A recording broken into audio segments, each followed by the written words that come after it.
27절에 다윗의 자손인 요셉이 나옵니다. 요셉은 다윗의 가문에 속했기 때문에 예수님을 법적 다윗의 자손이라고 불러오셨는데, 또한 어머니 마리아를 통해서도 다윗의 자손이 되셨다고 말할 수 있습니다. 약혼한 유대인의 결혼에는 세 단계를 거쳐야 한다고 합니다.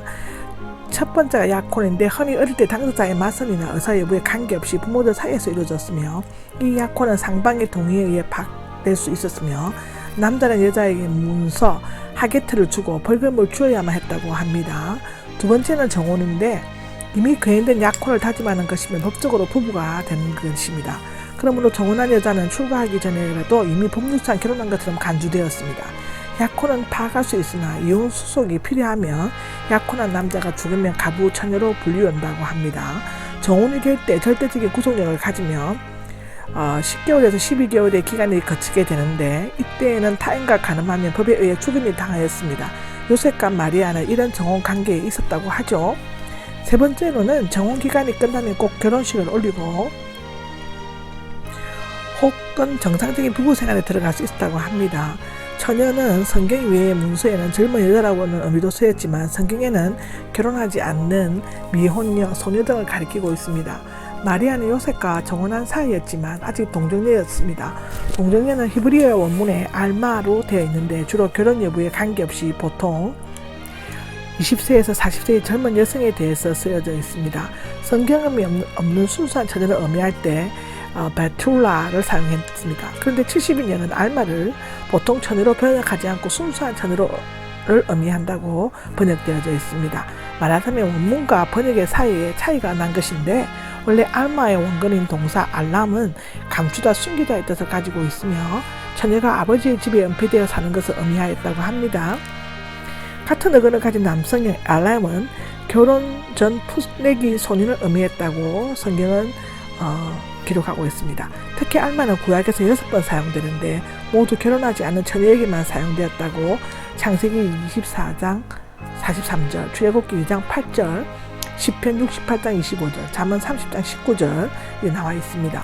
고대 표본에 새겨진 오라비어에서는 결혼 전의 여자를 알마와 같은 어근을 가지고 있었습니다. 이로미로 볼 때 사내를 알지 못하는 순수한 처녀성을 가진 동정녀임에 틀림없다라고 누가복음 1장 33절에는 기록하고 있습니다. 특정한 사람을 나타내는 간사가 있는 것은 막연히 어떤 처녀가 아니라 하나님의 영원하신 뜻으로 예지하신 그 처녀, 예언자에 의해 미리 예언된 특정한 동정녀를 나타내고 있는데, 요컨대 동정녀는 신앙적인 이해와 밀접하게 연관된 경건의 비밀이었다고 기록되어져 있습니다.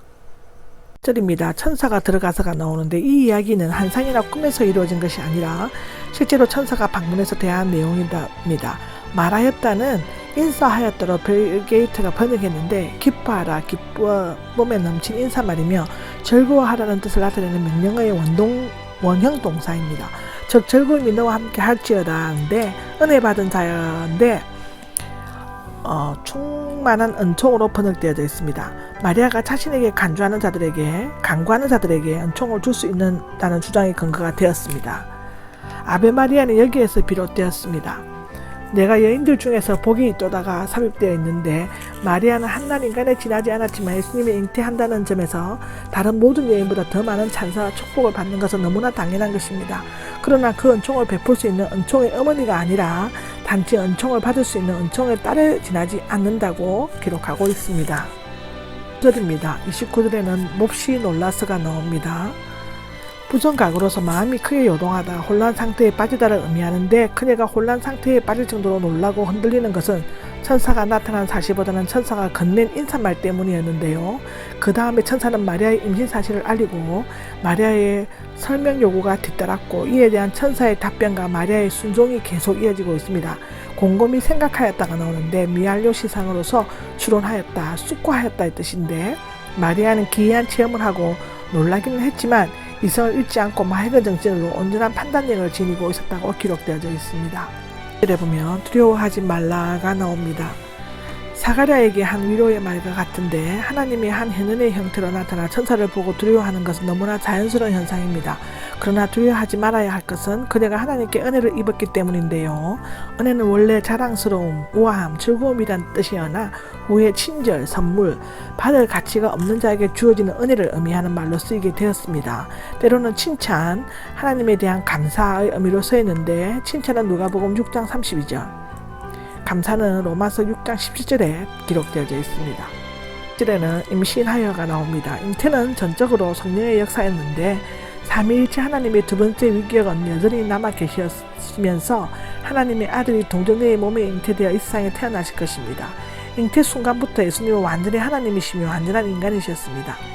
여기 예수 히브리어로 요수아, 헬라어로 음력한 것이며 여호와는 구원이시다는 뜻입니다. 여기에서 누가가 마태처럼 이름의 의미를 설명하지 않는 것은 본서의 독자가 히브리 어법에 낯선 이방인들이었기 때문이었을 것입니다.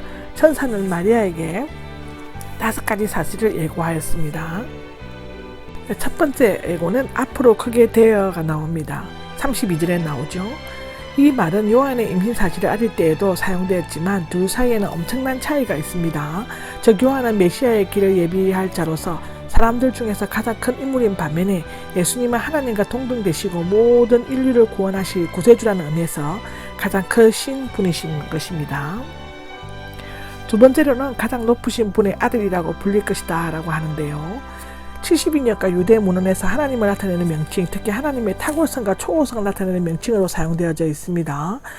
이 구절은 이사야 9장 5절에서 6절 말씀과 직접 연관이 있는데 신약 성경에는 사용된 9번 중에 누가가 7번을 사용했습니다. 불릴 것이다는 아들로 불리어질 뿐 아니라 그 사실이 널리 알려질 것이다라는 뜻이라고 합니다. 세 번째로는 주 하나님께서 그의 조상 다윗의 보좌를 주실 것이다는데 하나님께서는 다윗에게 이스라엘을 구원할 메시아가 다윗의 혈통에서 나실 것임을 약속하셨다고 성경은 기록하고 있습니다. 3절에 보면 그는 영원히 야곱의 집을 다스릴 것이며가 나오죠.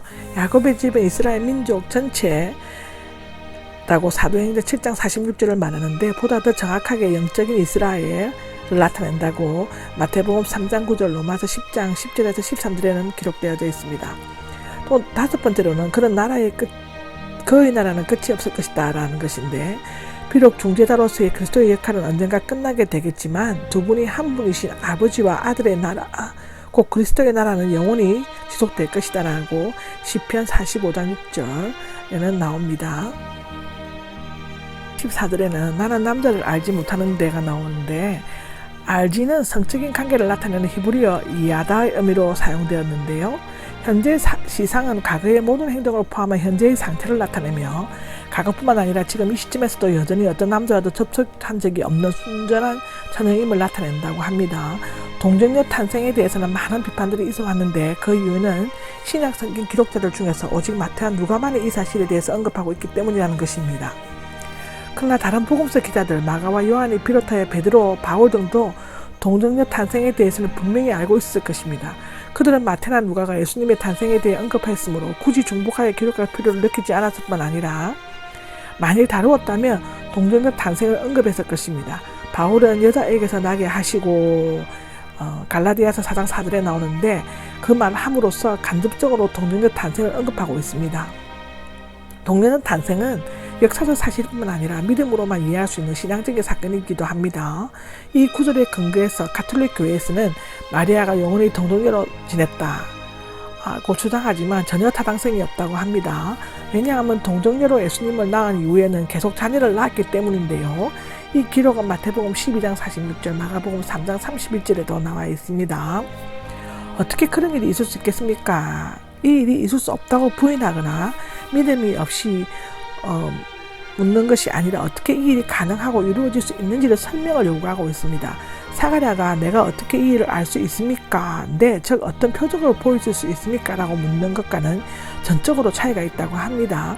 사가랴의 경우는 임신이 불가능한 나이임에도 임신하게 된 자연 법칙에 의한 기이한 이적이지만 마리아의 경우는 임신 자체가 불가능한 초자연적인 법칙에 의해서 신비로운 이적이었기 때문입니다.